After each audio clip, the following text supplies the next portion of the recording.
Hello everyone. तो इस video में हम लोग डिस्ट्रीब्यूशन प्लॉट कैसे ग्राफ करते हैं वो सीखेंगे। मैंने जैसे अपने लास्ट वीडियो में बॉक्स प्लॉट बताया था, बार प्लॉट बताया था, टेल फंक्शन बताया था। इस वीडियो में मैं बताऊंगा कि कैसे आप डिस्ट्रीब्यूशन प्लॉट को ग्राफ कर सकते हैं। उसके लिए आपको लाइब्रेरी इंपोर्ट करनी होगी सीबॉर्न लाइब्रेरी मैंने at the start he only import कर लिया है यहाँ पे। अगर आपने इंपोर्ट नहीं किया होगा तो प्लीज़ इसे ऐड कर लीजिए अपने कोड पे। अगर क्योंकि इसको अगर आप ऐड नहीं करेंगे तो डिस्ट्रीब्यूशन प्लॉट को ग्राफ नहीं कर सकते, क्योंकि डिस्ट्रीब्यूशन प्लॉट की जो डेफिनेशन है, जो फंक्शंस है, वो इस सीबॉर्न लाइब्रेरी के अंदर डिफाइन होते हैं। तो चलिए, अब सीबॉर्न लाइब्रेरी को डिस्ट्रीब्यूशन किस कॉलम पे ज़्यादा अच्छे से परफॉर्म हो सकता है, तो ऑब्वियसली मैथ स्कोर या रीडिंग स्कोर या राइटिंग स्कोर में। तो मैं आपको इन तीनों कॉलम में करके बताऊंगा। तो मैंने एक शॉर्ट फॉर्म सीबॉर्न का एसएनएस लिया है, SNS dot dist plot, distribution plot. यहाँ से आपको ये मिल भी जाएगा फंक्शन। उसके अंदर मुझे जिस कॉलम पे बनाना है मैं उसको यहाँ पे पास कर दूंगा df, और उसके अंदर मुझे जो देना है मैथ स्कोर, और लेट्स रन दिस। सो जैसा कि आप देख रहे हैं कि कैसे डिस्ट्रीब्यूशन ग्राफ प्लॉट हुआ है। सो ये जो डिस्ट्रीब्यूशन ग्राफ है, इस डिस्ट्रीब्यूशन ग्राफ का मतलब होता है कि यहाँ पे ये ग्राफ एक बेल कर्व में बता रहा है, जिसका इसका मतलब ये होता है कि जो पिक वैल्यू है, जो कि द लार्जेस्ट वैल्यू है, peak value means it is around coming at 65, means the most occurring value it's coming at around 65। जो मीन वैल्यू है, मतलब ये आपका मीन स्कोर है, 0, 20, 40, ऑलमोस्ट ये मीन स्क्वायर है। और इसमें ये बता रहा है कि जो आपका मीन है, इसका जो मीन स्कोर है उसका जो यहाँ पर 65 में आ रहा है। तो ये जो अगर मैं इसको राइट डायरेक्ट लाइन अगर यहाँ से ड्रॉ करूँ तो ये ऑलमोस्ट 65 समथिंग आएगा। तो इसका मतलब होता है कि ये बेल शेप कर्व में 65 जो मिड पॉइंट है। So ये mean of the math score of the student is representing with the 65. So it's a distribution plot. Same distribution plot you can graph it on the other also. इसके लिए आपको just copy this.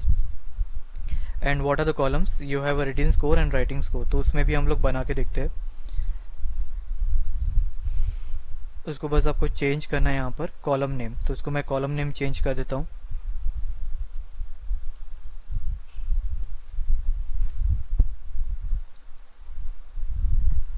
तो ये मेरा column नहीं, यहाँ पे जो मिड वैल्यू आएगी कुछ लगभग मुझे लगता है कि ये 70 के अराउंड कुछ आएगा। मतलब जो मीन वैल्यू है, पीक वैल्यू, मीन वैल्यू यहाँ पे जो है वो अराउंड 75 के पास समथिंग आ रही है। तो ये डिस्ट्रीब्यूशन प्लॉट में आप देख सकते हैं कि डेटा कैसे डिस्ट्रीब्यूटेड है, मतलब कौन सी डेटा सबसे ज़्यादा अकर हो रही है। तो ये देखेंगे अगर, तो मीन वैल्यू सबसे ज़्यादा ऑलमोस्ट गॉसियन डिस्ट्रीब्यूशन का एक कंसेप्ट है, उसमें कहा जाता है कि जो मीन वैल्यू है वो always lies in the centre around and it's happen. तो ये जो मीन वैल्यू है वो सेंटर में आ रही है, और जो वैल्यू है वो सबसे ज़्यादा मीन वैल्यू ये है, विच इज़ समथिंग अराउंड 75 की। सिमिलरली मैं राइटिंग स्कोर पे भी इसको परफॉर्म करके देखता हूँ। तो उसके लिए आपको कुछ नहीं, एसएनएस डॉट डिस्प्लॉट,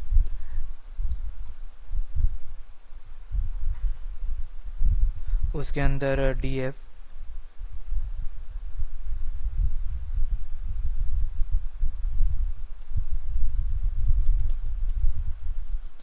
तो राइटिंग स्कोर में भी हम लोग करके देखते हैं।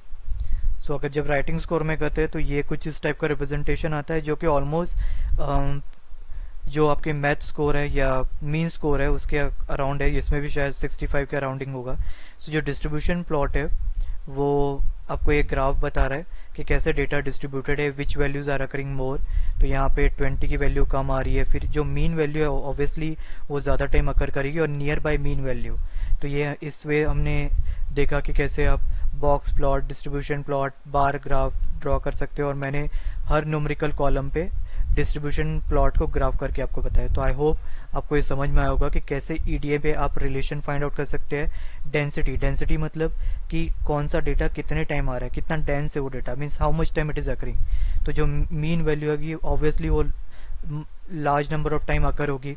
तो इसलिए ये रिप्रेजेंट हमें रिलेशनशिप बता रहा है मैथ स्कोर कॉलम और उनकी डेंसिटी, वैल्यू की डेंसिटी के बीच। तो ये होता है एक्चुअल ईडीए, कि कैसे हम ईडीए के थ्रू रिलेशन फाइंड आउट करते हैं दो कॉलम के बीच। सिमिलरली राइटिंग स्कोर में भी और रीडिंग स्कोर में भी। सो आई होप आपको ये समझ में आया होगा कि कैसे ईडीए हम परफॉर्म करते हैं और ग्राफ